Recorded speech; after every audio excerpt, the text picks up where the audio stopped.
విషయం ఒకటి చెప్తాను, మరి అది మిస్ అయిపోతారు మళ్ళీ. ఇప్పుడు టమాటా చెట్లు ఈ విధంగా ఉన్నాయన్నమాట. ఈ విధంగా ఇలా ఉన్నాయి. ఇక్కడ మధ్యలో గడ్డంతా ఉంది. ఇది ఉండకూడదు అనమాట. ఇది కానీ ఉండింది అనుకోండి, పురుగులు, పచ్చ పురుగు, ఊదేగులు ఈ గడ్డికి పడింటే పురుగు అంతా చెట్లకు వచ్చి చెట్టు పాడైపోయేదానికి అవకాశం ఉంటుంది అనమాట. సో అలా కాకుండా మనము గడ్డి ముందు అనేసి కొట్టుకోవాలి. గడ్డి ముందు ఎప్పుడు ఇటు మనం ఇటు ముందు కొట్టుకుంటూ ఇటు పోకూడదు అనమాట. ఇటు పోతే గడ్డి ముందు అనేది చాలా డేంజరు. అటు పోతుంటే ఇక్కడ మన కాళ్ళకి అనేది గడ్డి ముందు అంతా పడుతూ ఉంటుంది. సో అలా కాకుండా ఇప్పుడు మీకు చిన్న టిప్ నేను ఇస్తా.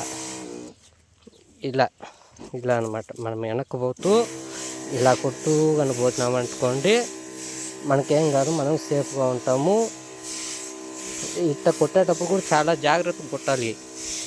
ఎట్టంటే ఇట్ట పైకి ఎత్తు కొట్టినాం అనుకో, గాలికి అంతా చెట్టు మీద పడింది అనుకో, గడ్డి ముందు చెట్టు చచ్చిపోతుంది. సో అట్ట కాకుండా ఇట్ట మెల్లిగా ఇలా మెల్లిగా పైకి గాలికి పోకుండా ముందు ఓన్లీ గడ్డికి మాత్రమే పడేటట్టు చూసుకోవాలి. ఇలా చూసుకున్నామంటే చెట్టు బాగుంటుంది, మన మీదకి పోవాలి అనమాట. ఇదే ఫ్రెండ్స్, జాగ్రత్తగా చేసుకోండి.